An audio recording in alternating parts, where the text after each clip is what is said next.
The spring air of Charleston, South Carolina hung thick and humid on that April morning in 1867. The cobblestone streets still bore the scars of war, cracked facades, burn marks on brick walls, and the hollow eyes of buildings that would never be rebuilt. But inside the Whitmore estate on Meeting Street, life appeared to have returned to its antebellum elegance. Margaret Whitmore stood in the grand dining room, her silk dress rustling as she inspected every detail of the table setting. 43 years old, she carried herself with the rigid posture of old Southern aristocracy, though the lines around her eyes betrayed sleepless nights and financial anxieties she would never admit aloud. The crystal glasses gleamed in the afternoon light streaming through tall windows, each piece carefully polished. The silverware, what remained of it after the Yankees came through, was arranged with mathematical precision. "Clara, the centerpiece needs to be moved 2 inches to the left," Margaret said without looking up from her scrutiny. Her voice carried the honeyed drawl of Charleston elite, but there was steel underneath. Clara Bennett moved silently to adjust the flower arrangement. At 19, she had been working in the Whitmore household for 8 months, ever since the Freedmen's Bureau helped her find employment after emancipation. Her brown skin still bore the faint marks of labor under the previous regime, though she tried not to think about those days. Her hands, once calloused from cotton fields, were learning the delicate art of setting tables for people who would never see her as anything more than what she represented to them, a reminder of an order they believed still existed. "Yes, Mrs. Whitmore," Clara responded, her voice barely above a whisper. She had learned quickly that silence was survival, even in this new world they called Reconstruction. Margaret finally looked at Clara, her blue eyes sweeping over the young woman with the same assessment she gave to the tableware. "This dinner must be perfect. Mr. Whitmore's business associates from Boston are arriving at 7 o'clock sharp. These northern businessmen, they judge everything. They think we're all savages down here now." She paused, smoothing an imaginary wrinkle from the tablecloth. "We must show them that Charleston society still maintains its standards, despite everything that's happened." Clara nodded, keeping her face carefully neutral. She had become expert at this, the mask of subservience that made white folks comfortable, that made them forget she had ears and a mind that processed every word they said. She adjusted the centerpiece exactly 2 inches, though it had looked perfectly fine where it was. The sound of boots on hardwood announced the arrival of Thomas Whitmore. He entered the dining room with the bearing of a man who had once owned 300 acres and 60 human beings, though now he owned only this townhouse and debts he couldn't pay. At 48, his face showed the wear of failed cotton crops and failed investments, but his mustache was still waxed to perfection and his suit pressed crisp. "Margaret, is everything prepared?" he asked, though his eyes barely glanced at the table. His mind was clearly elsewhere, calculating numbers that never quite added up anymore. "Almost, dear. Clara is just finishing the final touches." Margaret gestured vaguely in Clara's direction, as if she were part of the furniture. Thomas nodded absently. Good. Jonathan Ashford is bringing his partner from the textile mills. They're looking to invest in southern operations now that the labor situation has stabilized." He chose his words carefully, never saying slavery, never acknowledging what had actually changed. "This dinner could save us, Margaret. We need their capital." Clara continued her work, arranging the napkins in perfect fans, but her ears caught everything. She had heard the whispered arguments late at night, the desperate letters to relatives in Atlanta, the visits from creditors that Mrs. Whitmore pretended were social calls. The Whitmores were drowning in debt, clinging to appearances while their world crumbled around them. "I've planned the menu carefully," Margaret said, moving closer to her husband and lowering her voice, though not quite low enough. "Ham from the Rutledge farm, sweet potatoes, collard greens, cornbread. Traditional Southern fare but refined. And Clara will be serving, of course. I thought it best to, well, present a certain image to our northern guests. Show them we're managing the new arrangement successfully." Clara's hands paused for just a fraction of a second on a water glass before resuming their work. The new arrangement. That's what they called freedom now, an arrangement, as if she had agreed to the terms, as if she had any choice in how she earned her $3 a week. Thomas grunted his approval. "Smart thinking. Ashford's letters suggest he's sympathetic to our position. He understands that the South needs order restored, that these radical Republicans are destroying what could be a prosperous partnership between North and South. He pulled out his pocket watch, a gold piece that had survived the war only because Margaret had hidden it in a flour sack. I should prepare my remarks. We need to present our business proposal persuasively. As Thomas left the room, Margaret turned back to Clara with renewed intensity. Now, when you serve tonight, I want you to be invisible. Pour the wine, clear the plates, but don't speak unless directly addressed. Don't make eye contact. These men need to see that we still maintain proper decorum in our household. Do you understand? Yes, ma'am, Clara said, the words automatic now. Invisible. That's what they wanted. A ghost moving through their dining room, serving their food, pretending the past 2 years of freedom meant nothing at all. Margaret studied her for another moment, then seemed satisfied. Your uniform is pressed and ready in the kitchen. Make sure you're properly attired by 6:30. And Clara? Remember that your position here depends on your ability to perform these duties with grace and discretion. There are many other colored girls looking for work in Charleston right now. The threat hung in the air like the humidity outside. Clara simply nodded again, her face revealing nothing of the anger that burned quietly in her chest. She had learned this skill during bondage, the ability to feel everything while showing nothing. Freedom, she was discovering, sometimes required the same masks. After Margaret swept from the room, Clara stood alone among the crystal and silver, surrounded by borrowed elegance in a house mortgaged twice over. Through the window, she could see the street where freedmen and freedwomen walked past, some still disoriented by their new status, others purposeful in their search for lost family members or legitimate work. The city was full of people trying to figure out what freedom actually meant when you had no money, no land, no protection except the uncertain promises of federal troops and the Freedmen's Bureau. Clara thought of her own family, scattered by sales over the years. Her mother sold to a plantation near Columbia when Clara was 8. Her brother, who had run away during the war and might be dead, might be in the North, might be anywhere. Freedom had given her the legal right to look for them, but without resources or connections, the search felt hopeless. So she worked in houses like this one, saving her $3 a week, and tried not to let the bitterness consume her. She returned to the kitchen where Martha, the cook, was working over the stove. Martha was 67, her hair completely white, her back permanently bent from decades of labor. She had cooked for the Whitmores since before Thomas was born, and she had chosen to stay after emancipation, partly because she had nowhere else to go, partly because Mrs. Whitmore had convinced her that loyalty was a virtue worth more than wages. Martha received room and board but no actual salary, an arrangement that seemed to satisfy everyone except Martha herself, though she rarely complained. "Big dinner tonight," Martha said, wiping sweat from her forehead. The kitchen was sweltering, the wood stove radiating heat that made the spring humidity almost unbearable. Mrs. Whitmore want everything perfect. Like the old days. She shook her head. Though she don't remember that in the old days, we had 4 more people helping in this kitchen.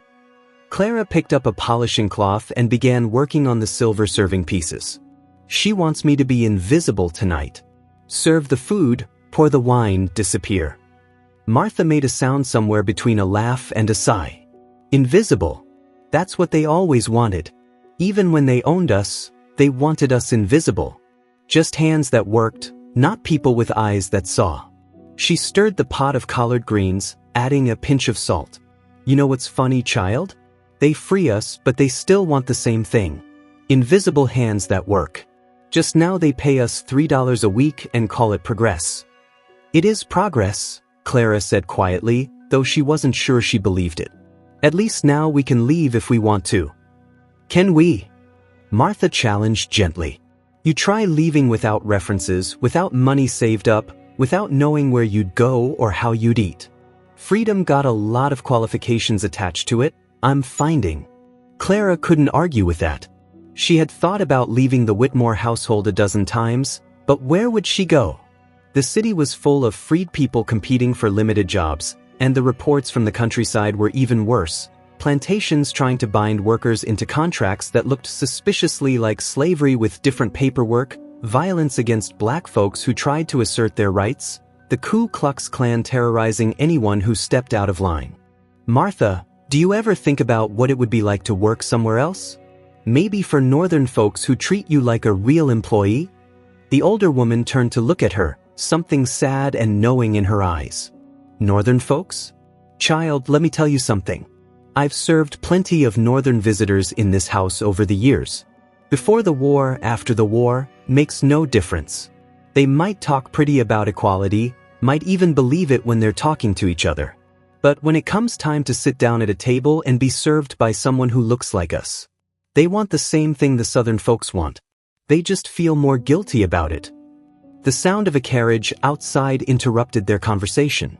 Through the kitchen window, Clara could see a well-dressed man stepping down onto the street, Jonathan Ashford, arriving early to speak with Thomas privately before the dinner. He was tall, maybe 40 years old, with the confident bearing of northern wealth. His clothes were finer than anything Thomas Whitmore owned anymore, his watch chain glittering gold in the late afternoon sun. "The guests are coming," Clara said unnecessarily. "I should change into my uniform." Martha nodded. "Remember what Mrs. Whitmore said? Invisible. Don't give them any reason to see you as anything but what they want to see." Clara went to the small room off the kitchen where her uniform waited, a black dress with a white apron, the costume of service that white folks found comforting. As she changed, she caught her reflection in the small, cracked mirror on the wall. 19 years old, her mother's eyes looking back at her, full of intelligence and observation that she had to hide every single day. Tonight she would be invisible. She would serve the dinner, pour the wine, and pretend not to notice the irony of a conversation about the New South being served by someone who wasn't quite as free as the proclamation promised. She would smile when appropriate, lower her eyes when expected, and save her $3 a week toward a future that remained stubbornly vague in her imagination. But she would also listen. She would watch. And she would remember every word, every glance, every casual cruelty dressed up as civility. Because if she had learned anything from bondage and its aftermath, it was that survival required paying attention, not to what powerful people said, but to what they revealed when they thought no one was watching. By 6:45, the Whitmore dining room blazed with candlelight. Margaret had insisted on using all 24 candles in the chandelier, despite Thomas's protests about the cost. "We must maintain appearances," she had hissed at him, and that settled the matter. Now the room glowed with golden warmth, the candlelight reflecting off crystal and silver, creating an illusion of wealth that the afternoon sunlight would have exposed as threadbare. Clara stood in the corner near the kitchen door, hands folded in front of her white apron, waiting. She had learned to make herself small, to occupy space without drawing attention, to breathe quietly. Through the doorway, she could hear Martha moving pots and pans, the sounds of dinner being plated with the precision Mrs. Whitmore demanded. The front door opened, and voices filled the entrance hall, loud, confident, northern voices that carried the accent of Boston. Clara heard Thomas greeting his guests with excessive warmth, the desperate cheerfulness of a man who needed something very badly. Footsteps approached the dining room. Jonathan Ashford entered first, and Clara's assessment from the window proved accurate. He was tall, well-fed in a way that spoke of prosperity, with sharp eyes that took in everything about the room in one sweep. Behind him came another man, shorter and rounder, with thinning hair and spectacles, Henry Morrison, Ashford's partner. Both wore suits that probably cost more than Clara would earn in 2 years. "Gentlemen, welcome." Thomas boomed, his voice too loud, his gestures too broad. Margaret glided forward, her practiced smile in place, her Southern belle persona fully activated despite her age and the circumstances. "Mr. Ashford, Mr. Morrison, what a pleasure to finally meet you in person," Margaret purred. "Thomas has spoken of nothing else for weeks. Please do sit down. We have a lovely dinner prepared." The men took their seats, Ashford at Thomas's right hand, Morrison across the table. Margaret sat at the foot of the table, arranging her skirts with elaborate care. Clara remained motionless in her corner, waiting for her cue. "Claret, pour the wine," Margaret commanded without looking in her direction. Clara moved forward, lifting the crystal decanter with practiced steadiness. She approached Ashford first, as proper etiquette demanded, and began pouring. His eyes flicked to her briefly, just long enough to register her presence and her race, then returned to Thomas as if she had never been there at all. Invisible, just as instructed. "I must say, Whitmore, your home is lovely," Ashford said, his tone carrying something that might have been genuine admiration or might have been polite condescension. "Charleston has a certain charm, despite the difficulties of recent years." "We've maintained our standards," Thomas replied, accepting his wineglass from Clara without acknowledgement. "The war was devastating, of course, but the spirit of Charleston endures. We're resilient people here in the South."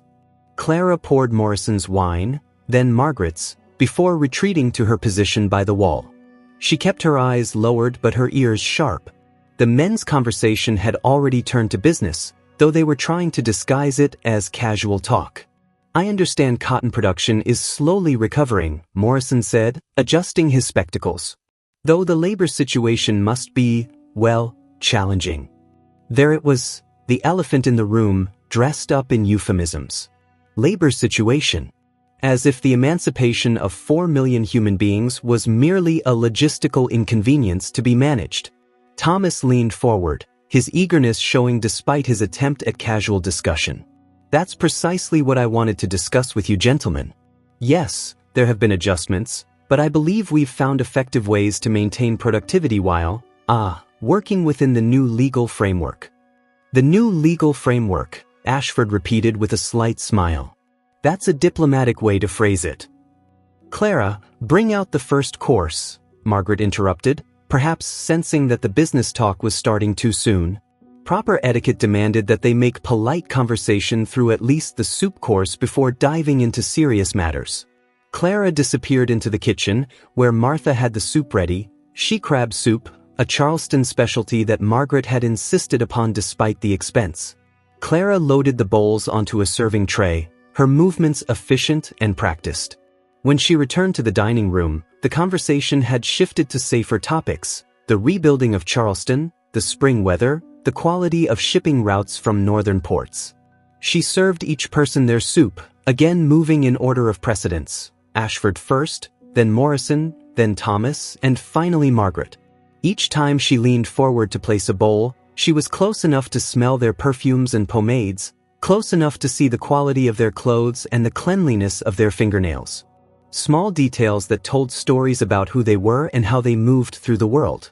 As she retreated back to her position, Ashford began eating his soup with evident pleasure. "Excellent, Mrs. Whitmore. Truly excellent. You can't get soup like this in Boston." Margaret beamed at the compliment. "Oh, we do try to maintain our culinary traditions. Martha, our cook, has been preparing Charleston cuisine for decades. She knows all the old recipes." "Is Martha here tonight?" Morrison asked, looking around as if expecting to see her. "In the kitchen," Thomas said. "Clara here is serving us this evening. She's been with our household for several months now, and she's learning the proper way to manage a dinner service." Clara felt all 4 pairs of eyes on her for a brief moment, assessing, evaluating, categorizing her according to their various worldviews. Then the moment passed, and she was invisible again. "The question of household staff must be complicated these days," Ashford said, returning to his soup. "I imagine many former servants left their positions after the change in their status." "Some did," Margaret admitted, her voice tight. "But others understood that maintaining familiar arrangements was in everyone's best interest. Loyalty still means something in Charleston, even if Washington politicians don't seem to value it." Clara bit the inside of her cheek to keep her face neutral. Loyalty.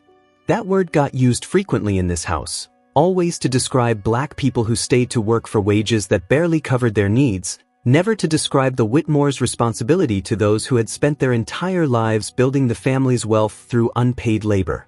The soup course concluded, and Clara cleared the bowls efficiently.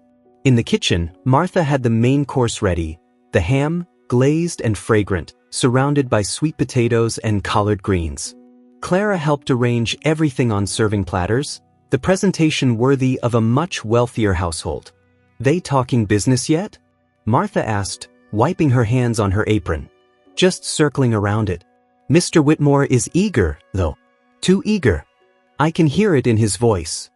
Martha shook her head. Desperation never helped nobody negotiate a good deal. These northern men can smell it on him.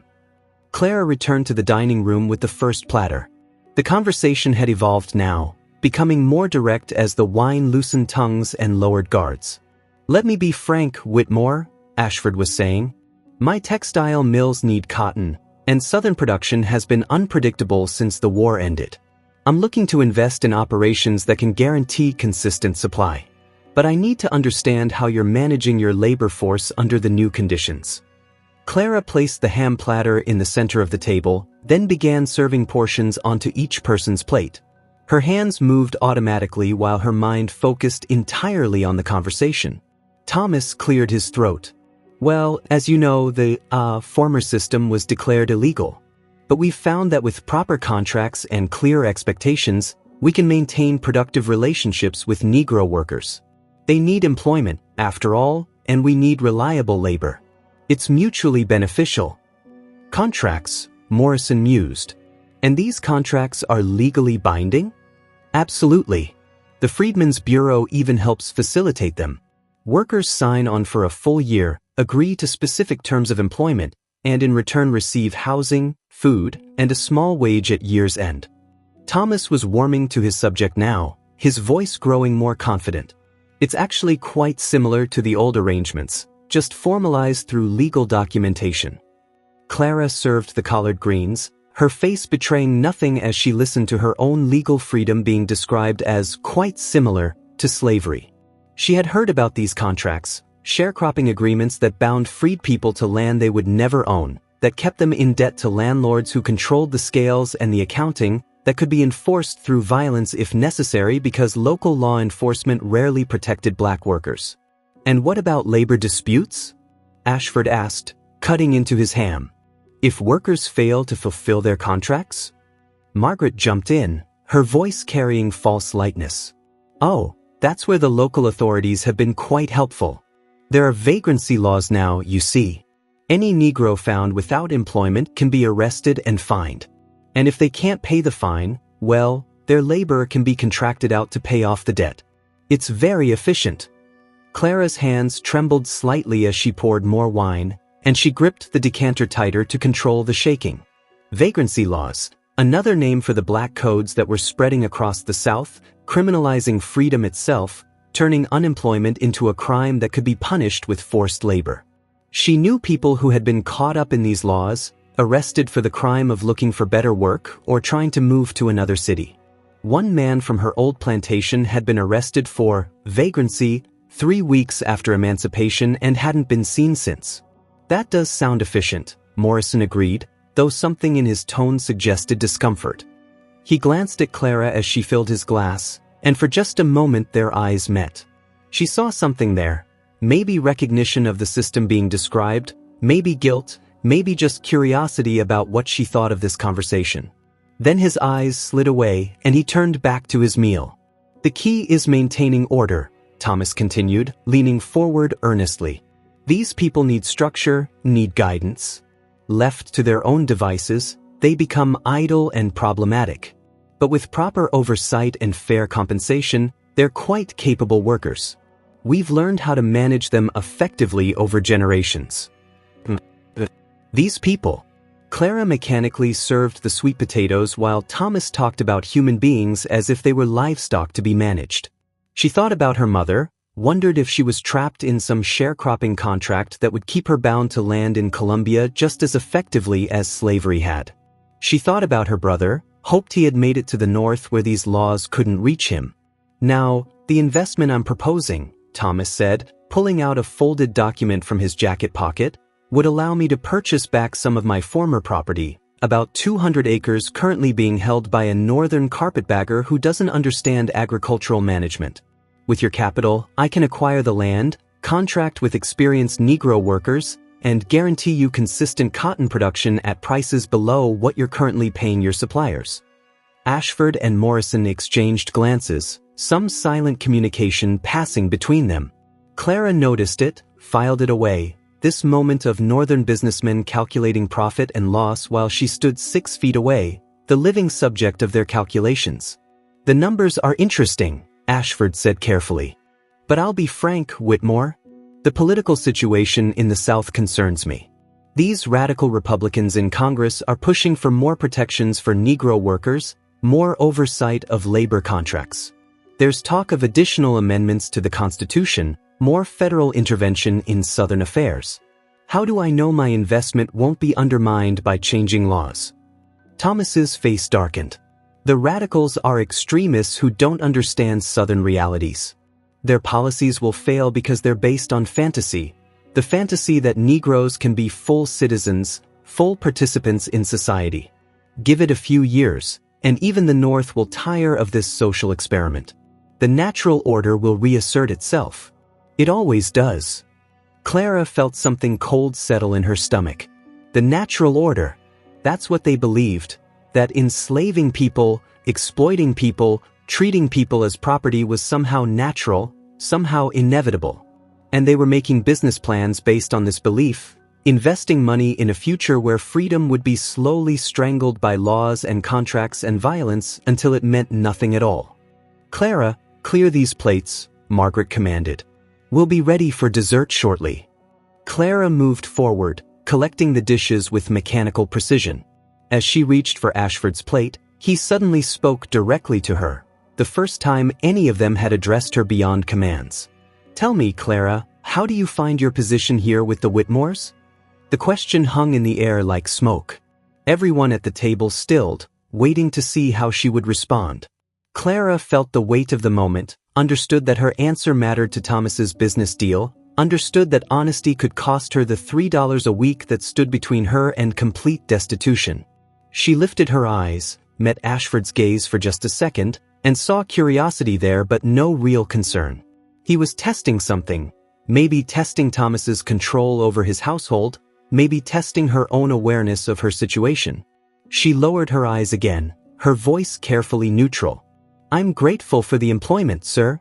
Mrs. Whitmore is a fair mistress."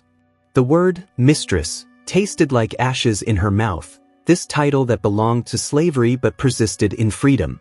But it was the answer they wanted to hear, the answer that would keep her position secure, the answer that would help Thomas get his investment. Ashford nodded, satisfied. "Well spoken. You can see, Whitmore, that relations between employer and employee can be managed successfully." Thomas relaxed visibly, shooting Clara a look of approval that made her feel sick. She had just performed exactly as trained, had just endorsed her own exploitation to help secure a business deal that would perpetuate the system keeping her barely above bondage. She retreated to the kitchen with the dishes, her hands now shaking openly. Martha took one look at her face and pulled her to the corner, away from the door. "What happened?" "They asked me about working here. I lied. I told them I was grateful, that Mrs. Whitmore was fair. I helped Mr. Whitmore with his business pitch." Clara's voice was barely a whisper, but it carried the weight of self-betrayal. "I'm helping them build the very system that's trapping us." Martha gripped her shoulders firmly. "Listen to me, child. You did what you had to do to survive. That's not betrayal, that's survival. You think they'd have listened if you told them the truth? You think it would have changed anything except putting you out on the street? But, no buts. You want to fight this system? Then live through it.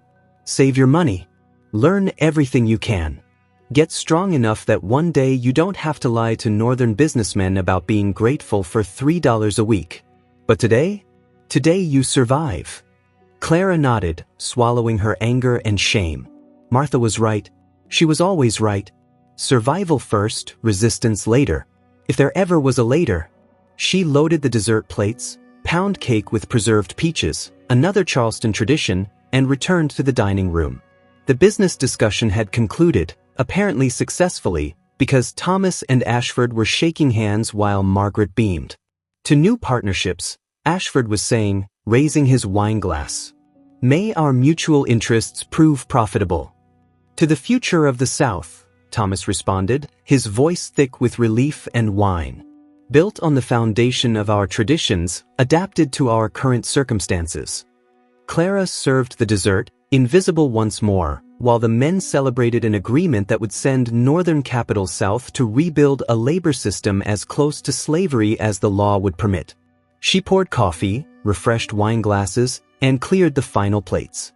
And through it all, she maintained the mask, the grateful, simple servant who knew her place and was content in it. But behind that mask, behind the lowered eyes and soft voice, Clara's mind was working. She was memorizing names, numbers, details.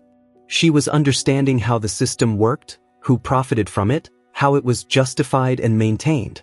She was building knowledge that might someday, somehow, be useful in the fight that Martha spoke of, the fight that would come after survival was secured. As the dinner wound down and the guests prepared to leave, Clara stood in the corner of the dining room and watched them all. Thomas, desperate and relieved.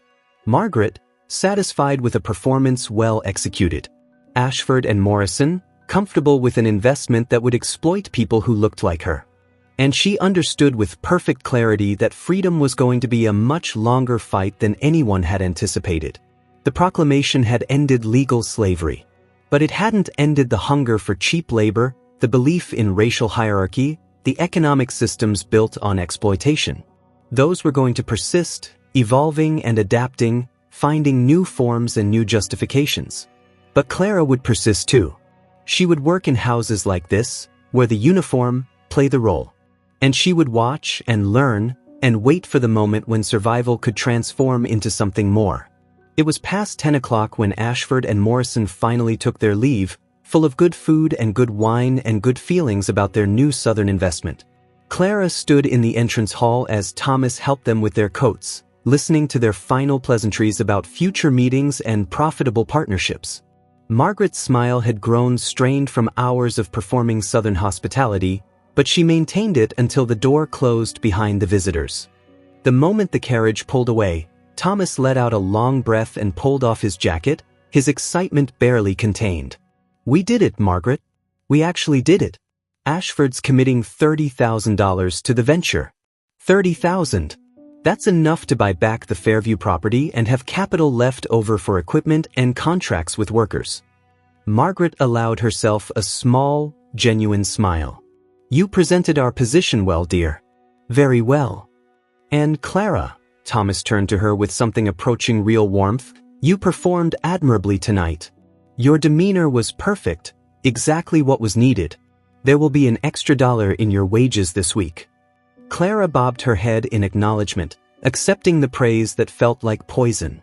An extra $1 as reward for helping to secure funding that would trap hundreds of freed people in contracts barely distinguishable from bondage.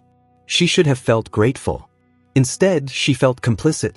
"Clara, you may finish clearing the dining room and then retire for the evening," Margaret said, already moving toward the stairs. "Martha should go to bed as well. We'll deal with the final cleaning in the morning." Left alone, Clara returned to the dining room. The candles had burned low, casting longer shadows across the table that had been the stage for the evening's performance. She began gathering the wine glasses, the coffee cups, the crumpled napkins that marked where each person had sat.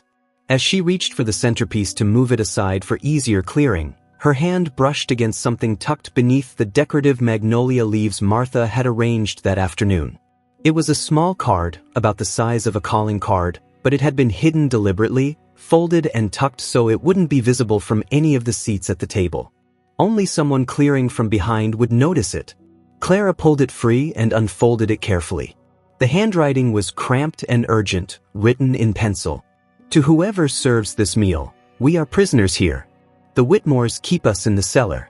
We were brought from a plantation near Columbia, told we were being transported to work contracts in Charleston, but instead we are being held here. Please help us. Tell the Freedmen's Bureau. There are 6 of us, all children. Please." Clara's hands began to shake so violently she nearly dropped the card. She looked around the dining room as if seeing it for the first time, her mind racing. Children. In the cellar. Prisoners. She thought back over the evening, tried to remember if she had heard anything from below, any sounds that would indicate people hidden in the basement. But the house was old, solidly built, and the cellar had always been off limits. Margaret kept it locked, claiming it was dangerous, full of broken furnishings and rat-infested corners. Clara's first instinct was to run down there immediately to verify what the note claimed. But caution held her back. If she was caught investigating, she would lose her position, possibly face worse consequences. And if it was true, if there really were children imprisoned in the cellar, then rushing in without a plan would only put them in greater danger. Her mind spun through the logistics. Someone had managed to slip this note onto the dining room table. That meant someone had access to this room, at least briefly. Martha? Had Martha known and said nothing? That seemed impossible. The woman was many things, but not complicit in kidnapping children. So, and when? The note had been placed under the centerpiece that Clara herself had adjusted earlier in the day. That meant it had been put there this afternoon or evening, sometime after the table was set but before dinner was served. Clara folded the note and slipped it into her apron pocket, her heart pounding so hard she was certain anyone could hear it. She finished clearing the table mechanically, her mind working through possibilities and dangers. The note had asked her to tell the Freedmen's Bureau. But the bureau office was across town, and she couldn't go there at this hour. And if she went tomorrow, she would need to leave the house during daylight, which meant inventing an excuse that wouldn't arouse suspicion. She carried the dishes to the kitchen where Martha was banking the fire in the stove, preparing to retire for the night. The older woman looked exhausted, her face drawn and lined in the dim light. "Big night," Martha said, not looking up. "But we got through it." Mr. Whitmore seemed pleased. Clara set down the dishes carefully, trying to keep her voice normal despite the note burning like hot coal in her pocket. "Martha, do you ever go down to the cellar?"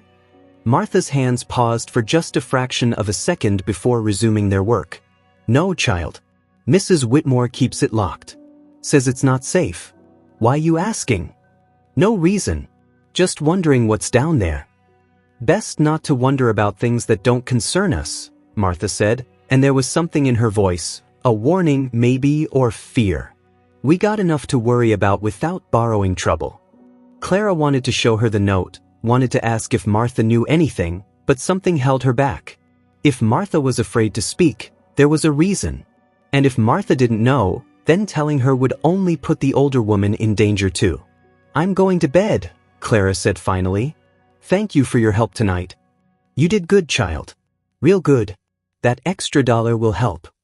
Clara climbed the narrow stairs to the small room she occupied on the 3rd floor, one of the old servants' quarters from before the war. It was barely bigger than a closet, with a narrow bed, a small table, and a candle for light. But it was private, and right now she needed privacy to think. She pulled out the note and read it again by candlelight, searching for any detail she might have missed. The handwriting was clearly that of someone with limited education. Letters formed uncertainly, spelling that approximated words without quite reaching them. But the message was unmistakable. Desperate. Children. 6 of them. Being held against their will in the cellar of this house while Clara served dinner upstairs, while Thomas and Margaret discussed business deals with northern investors. The hypocrisy was staggering, presenting themselves as civilized society rebuilding within legal frameworks while literally keeping children imprisoned in their basement. But Clara needed more information before she could act.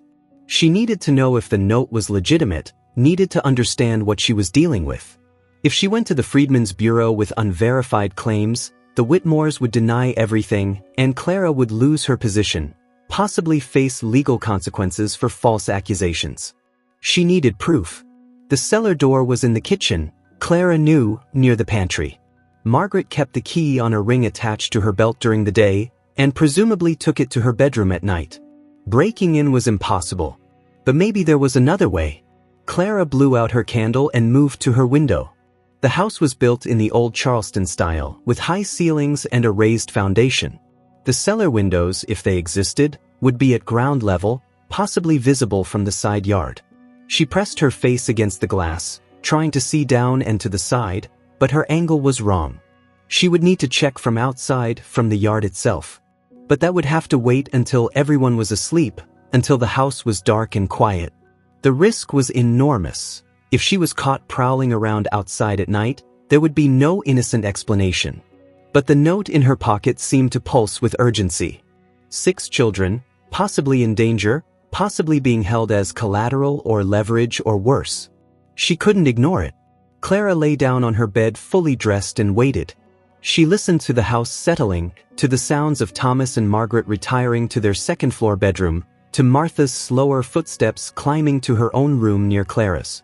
She waited until the clock downstairs struck midnight, then waited another 30 minutes to be certain everyone was deeply asleep. Finally, moving with painstaking slowness, Clara opened her door and crept down the stairs. Every creak sounded like thunder in the silent house. She passed the second floor where the Whitmores slept, continued down to the first floor, and let herself out through the kitchen door that led to the small side yard. The spring night was cool, and a sliver of moon provided just enough light to see by. Clara moved along the side of the house, counting windows until she reached the area below the dining room.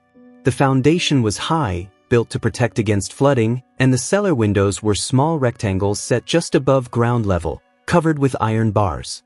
At first she saw nothing, just darkness behind the bars. But as her eyes adjusted, she noticed something that made her breath catch. One window had a cloth pressed against the glass, and behind that cloth, a faint glow. Someone down there had a light source, carefully shielded so it wouldn't be visible from a casual glance. Clara crouched down, her face level with the window.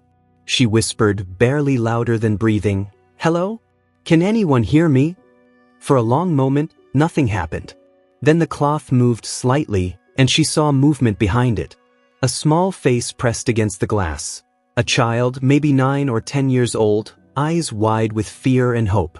Clara's heart broke and reformed in that instant. The note was real. The children were real. Whatever was happening in that cellar, it was truly happening, and she had been serving dinner directly above their prison all evening. "I found your note," Clara whispered urgently. "How many of you are there? Are you hurt?" The child's mouth moved, but Clara couldn't hear through the glass. The small face disappeared for a moment, then returned with something, a piece of paper pressed against the window. In the faint moonlight, Clara could make out words written in the same uncertain hand as the note from the table. 6 of us. Not hurt. Locked in. Please help." Clara pulled out the stub of pencil she kept in her apron for noting household tasks. On the back of the note from the table, she wrote, "I will help. I will go to the Freedmen's Bureau tomorrow. Hold on. Be brave." She pressed her note against the glass so the child could read it. The small face nodded, and for a moment their eyes met through the dirty glass and iron bars. 2 people trapped in different prisons by the same system, recognizing each other across the distance. Then Clara heard something that froze her blood. The sound of a door opening somewhere above, footsteps on wooden floors. She ducked away from the window and pressed herself against the wall, hoping the shadows would hide her. Through the upstairs window, she saw a light moving in the Whitmores' bedroom. Someone was awake. Clara didn't wait to see who or why. She moved as quickly as silence would allow back toward the kitchen door, every muscle tense with fear. If she was caught out here, at this window, everything would be lost. The children would be moved or hidden, evidence would disappear, and Clara herself would likely face consequences she didn't want to imagine. She slipped through the kitchen door and closed it with infinite care, then stood in the darkness, breathing hard, listening. The footsteps above moved around for a few more minutes. Someone using the chamber pot, probably, or getting a drink of water. Then silence returned, and the house settled back into sleep. Clara made her way back to her room, her mind churning with what she had seen. 6 children, imprisoned in the cellar. For what possible reason could the Whitmores have for keeping children locked up? Were they stolen? Were they being held for ransom? Were they being hidden from families searching for them? She thought about the conversation at dinner, about the contracts Thomas had described, about the labor arrangements that were quite similar to slavery. And slowly, horribly, a possibility emerged.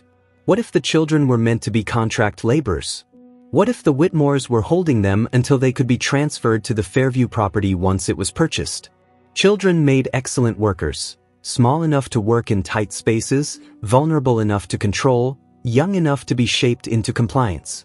The practice wasn't unheard of.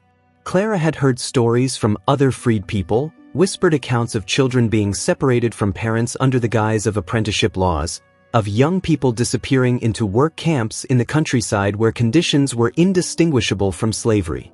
The Freedmen's Bureau tried to intervene in these cases, but they were understaffed and overwhelmed, and local courts often ruled in favor of white employers claiming legitimate contracts. Clara sat on her bed, the note crumpled in her hand, and faced a choice that would define who she was in this new world of uncertain freedom. She could pretend she had never found the note, could continue serving dinners and collecting her $3 a week, could survive by staying invisible. Or she could risk everything to help 6 children she had never met, children whose imprisonment revealed the rotted foundation beneath the surface of post-war Charleston society. It wasn't really a choice at all. She knew what her mother would want her to do, what her vanished brother would expect, what her own conscience demanded. She would go to the Freedmen's Bureau first thing in the morning. She would tell them everything: the note, the children in the window, the business deal being financed by Northern Capital. She would risk her position, her safety, her $3 a week. Because if freedom meant anything at all, it meant that 6 children couldn't be kept in a cellar while their captors served ham and discussed contracts upstairs.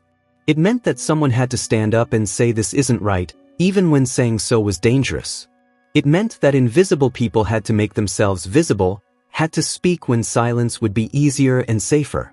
Clara lay back on her bed, knowing she wouldn't sleep, knowing that tomorrow would change everything. The dinner party had looked joyful from the outside: candlelight and crystal, fine food and refined conversation. But the detail on the table, that hidden note beneath the magnolia leaves, had revealed the truth, that some people were still serving here, still being held against their will, still waiting for a freedom that had been proclaimed but not yet delivered. And Clara had found their message. Now she had to decide what kind of person she was going to be: the kind who looked away, or the kind who acted. The kind who accepted the world as it was, or the kind who fought to make it what it should be. By the time the sun rose over Charleston, Clara had made her choice. She would be the one who acted, whatever the cost. Clara woke before dawn, though she had barely slept. Her mind had spun through scenarios all night: what she would say at the Freedmen's Bureau, how she would explain her knowledge, what the Whitmores might do if they discovered her intentions before she could reach help. As gray light seeped through her small window, she rose and dressed in her day clothes, not her servant's uniform, but the simple dress she wore on her rare afternoons off. Downstairs, Martha was already moving around the kitchen, preparing breakfast. The older woman looked up as Clara entered, and something in her expression suggested she had noticed Clara's outdoor excursion the night before. But she said nothing, just poured Clara a cup of weak coffee. "You heading out this morning?" Martha asked carefully, her eyes on the coffee pot. "Yes. I need to go to the market." The lie came easily, though it tasted bitter. Mrs. Whitmore mentioned needing more flour. Martha nodded slowly. "The market? Well, you be careful out there. City's different than it was. Lots of things changing." She paused, then added quietly, "And lots of things staying the same, just wearing different clothes." Clara met her eyes and saw confirmation there. Martha knew something, had perhaps always known something. But the older woman was bound by her own fears, her own need for survival. Clara couldn't judge her for that. Everyone navigated freedom in their own way, with their own limitations. "I'll be careful," Clara said. She drank her coffee quickly and slipped out through the kitchen door before the Whitmores woke. The Charleston streets were already stirring to life, vendors setting up stalls, workers heading to their jobs, children running errands for families. The city looked peaceful in the early morning light, almost normal, as if the war and its aftermath had been a bad dream. But Clara knew better now. She knew that beneath the surface of normalcy, terrible things were happening. Children in cellars. Contracts that enslaved by another name. Systems designed to maintain the old order while pretending to embrace the new. The Freedmen's Bureau office was in a former warehouse near the waterfront, marked by a U.S. flag and the constant flow of freed people seeking help with everything from finding family members to negotiating work contracts. Clara had passed it many times but never entered.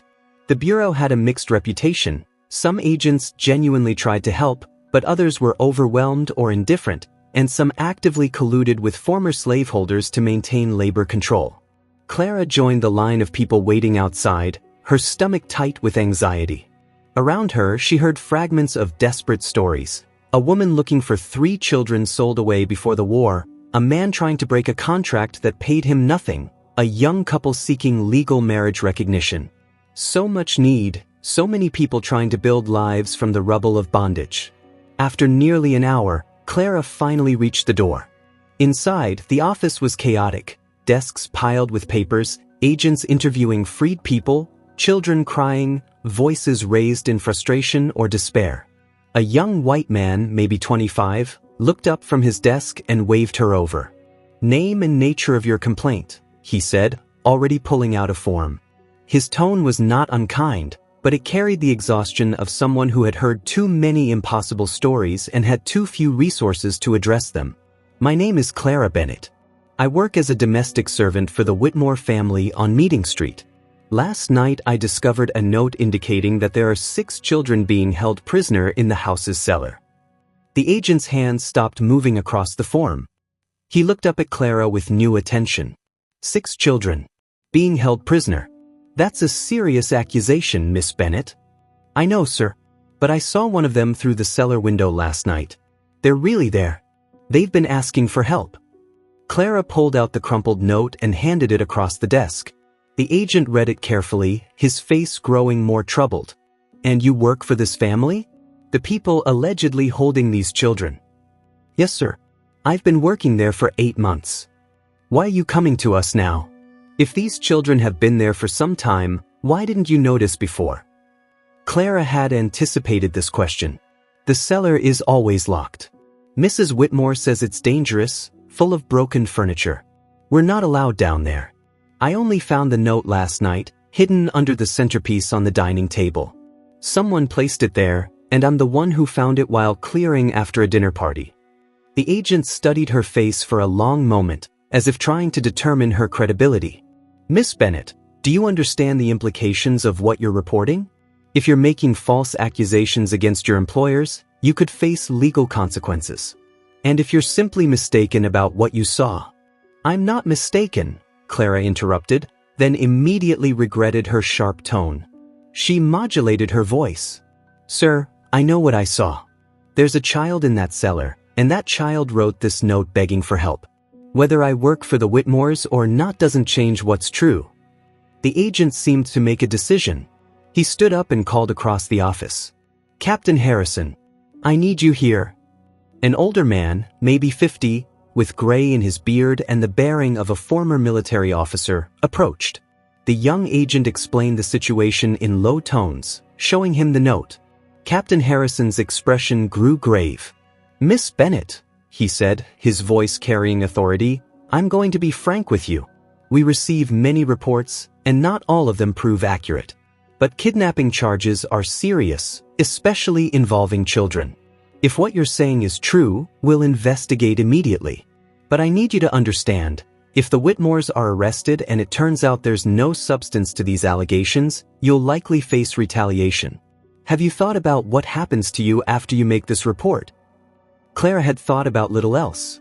"Yes, sir. I understand.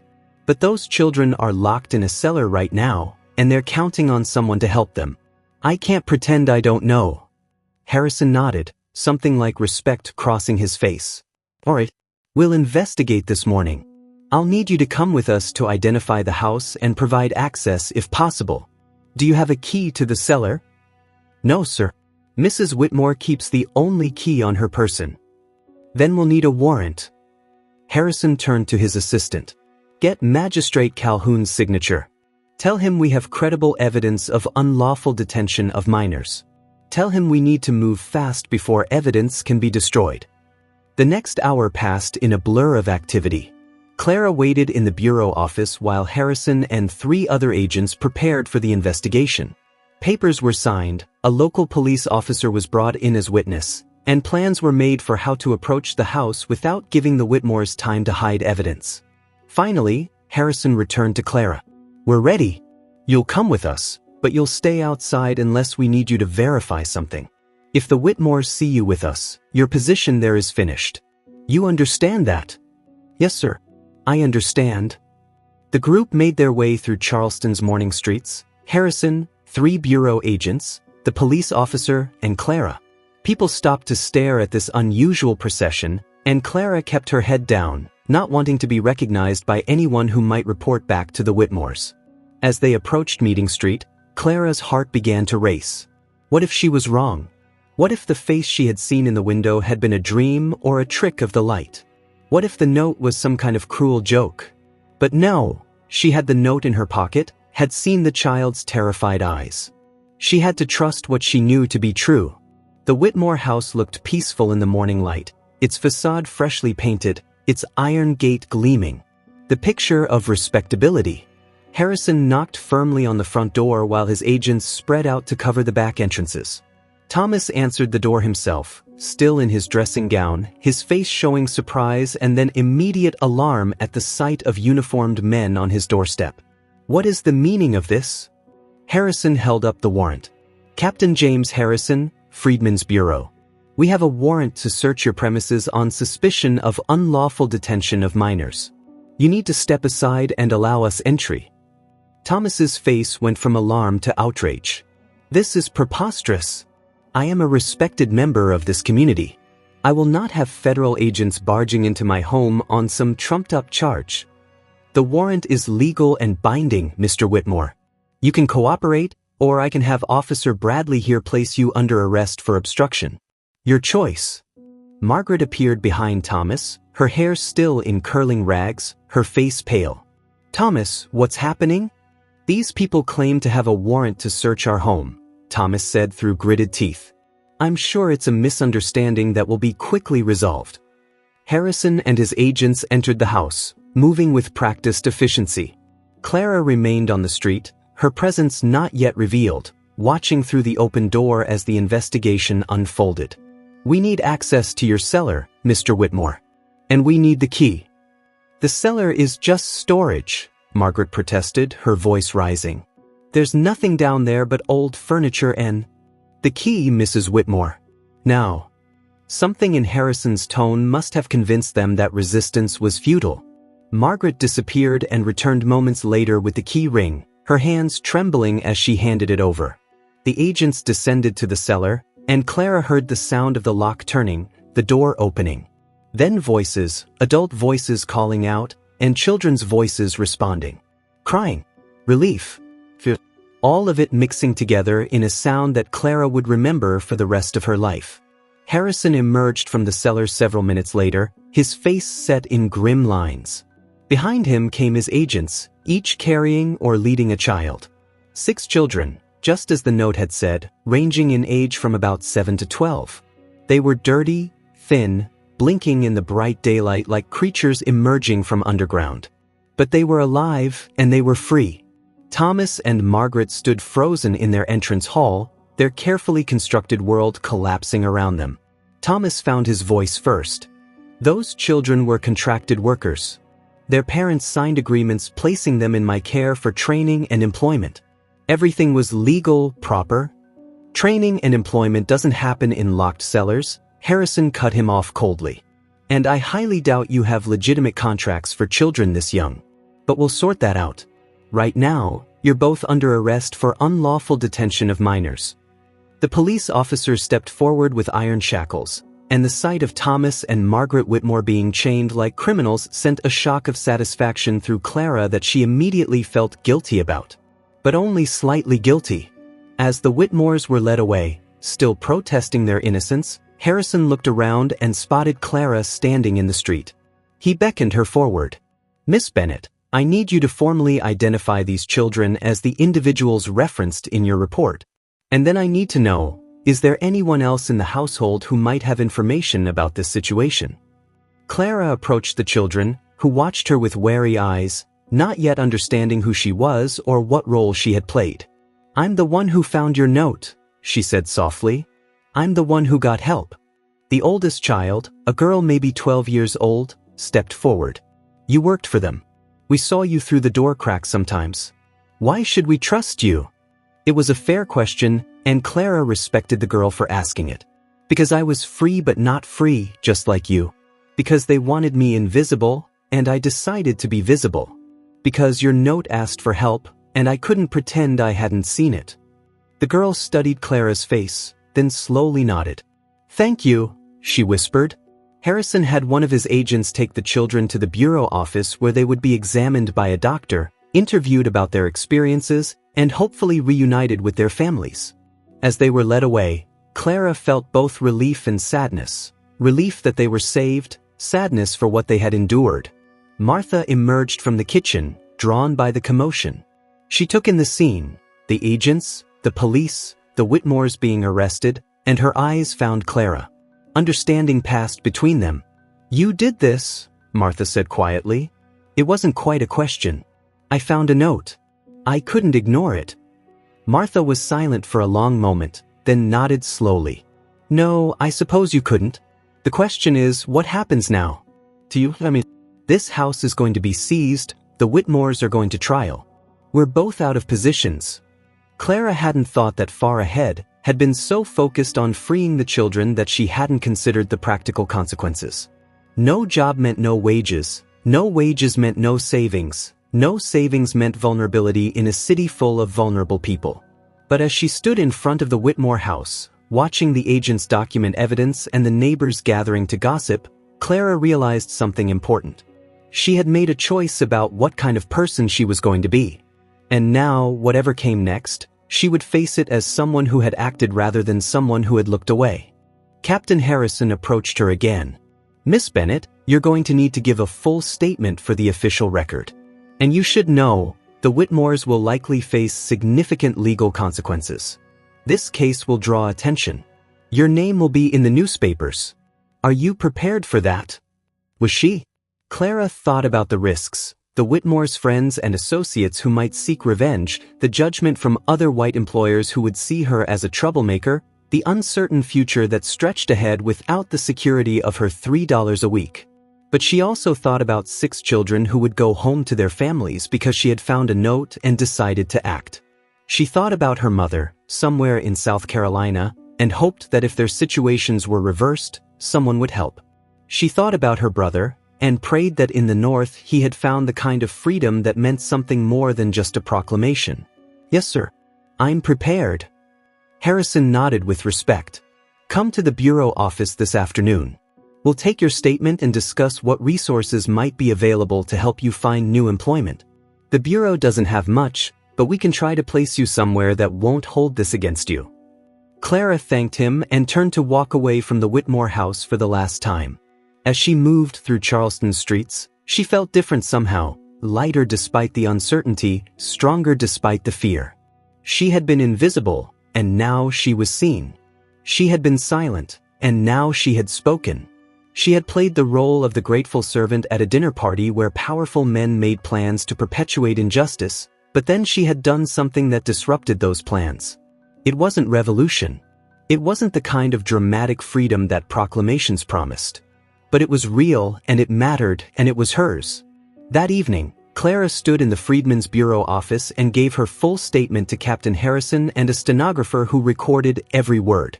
She described the dinner party, the business deal being negotiated, the note hidden under the centerpiece, the children in the cellar. She explained how the system worked, the contracts designed to bind freed people to land, the vagrancy laws that criminalized unemployment, the Northern capital that financed these arrangements while maintaining a veneer of legality. Harrison listened intently, occasionally asking clarifying questions. When she finished, he leaned back in his chair and studied her. Miss Bennett, what you've described goes beyond just the Whitmore case. You're talking about systemic practices that are happening all over the South. The problem is, most of it exists in legal gray areas. The Whitmores crossed a line by imprisoning children, which is why we could act.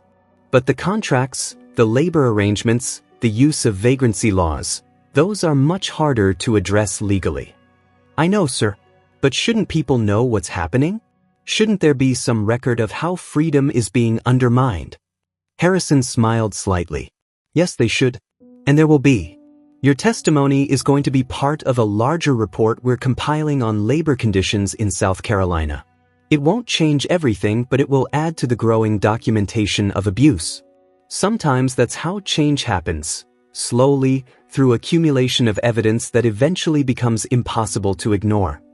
As Clara left the bureau office that night, the sun setting over Charleston's damaged but still beautiful skyline, she thought about that phrase, accumulation of evidence. She had become part of that accumulation. One story among thousands, one act of resistance among many, one person choosing to be visible when invisibility would have been safer. The next weeks were difficult. Clara found temporary shelter at a boarding house run by a freedwoman who asked no questions about her circumstances. She looked for work, but her name had indeed appeared in the newspapers, and many potential employers turned her away. The Whitmore trial became a sensation in Charleston. A respected family exposed as child kidnappers, their business dealings with northern investors scrutinized, their pretensions to moral authority shattered. Thomas and Margaret were convicted and sentenced to 3 years in prison.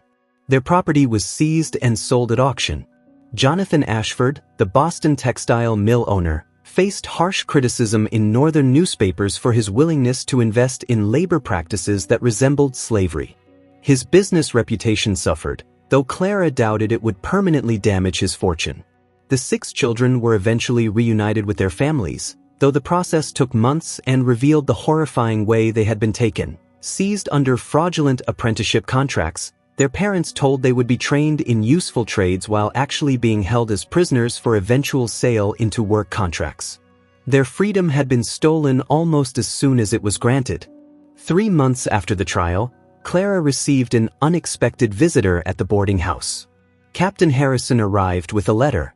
"Miss Bennett, I wanted to deliver this personally. It's from the Freedmen's Bureau headquarters in Washington. Your testimony and the Whitmore case attracted attention from some congressional representatives who are investigating labor conditions in the South. They want you to testify before a committee." Clara took the letter with shaking hands. Testify? In Washington? Yes. They're documenting cases of abuse to support new legislation protecting freed people's rights. Your story, and your courage in coming forward, exemplifies exactly what they're trying to address. Travel expenses would be covered, and there would be a small stipend for your time.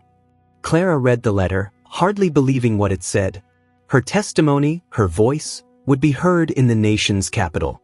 She would stand before congressmen and tell them about a dinner party that looked joyful until a detail on the table revealed who was truly serving there. Not just her physical service, but the way the entire system was designed to keep freed people in positions of exploitation and vulnerability. "I'll do it," Clara said without hesitation. "When do they want me there?" Harrison smiled. "Next month." "And Miss Bennett? What you did took real courage. Don't ever doubt that. You changed things, for those 6 children certainly, but maybe for others too. Sometimes the bravest thing we can do is refuse to be invisible when powerful people want us to disappear."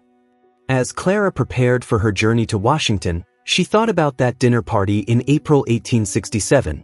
She remembered standing in the corner, being told to be invisible, listening to men discuss the new arrangement, while she poured their wine. She remembered finding the note, making the choice to act, and everything that followed. She thought about Martha, who had survived by accepting limitations, and didn't judge her for that choice. She thought about her mother and brother, wherever they were, and hoped they were finding their own paths to real freedom. And she thought about the 6 children, now back with their families, who would grow up remembering that someone had heard their cry for help and responded. Freedom, Clara had learned, wasn't a single moment of proclamation. It was thousands of individual choices, made by ordinary people in difficult circumstances, to resist when resistance was dangerous, to speak when silence was safer, to be visible when invisibility was demanded. She had made that choice on a spring night in Charleston. And now she would carry that story to Washington, where it would become part of the official record, part of the accumulation of evidence that would eventually, slowly, painfully, incompletely, help transform the meaning of freedom in America.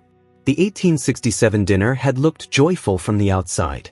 But the detail on the table, that hidden note beneath the magnolia leaves, had revealed the truth about who was truly serving there, and who was being held prisoner while others celebrated their prosperity. Clara had found that note, and in choosing to act on it, had helped write a different ending to the story. It wasn't the ending she would have written if she had unlimited power. The system still existed, still trapped millions of freed people in exploitation and vulnerability. But she had changed something. She had saved 6 children. She had exposed one family's crimes. She had refused to be invisible. And sometimes, that was how freedom advanced, not through grand proclamations, but through individual acts of courage that accumulated, one by one, until they became impossible to ignore. Clara was proud to be part of that accumulation. She would carry her story to Washington and beyond for as long as people needed to hear it. Because the dinner party was over. But the reckoning had just begun.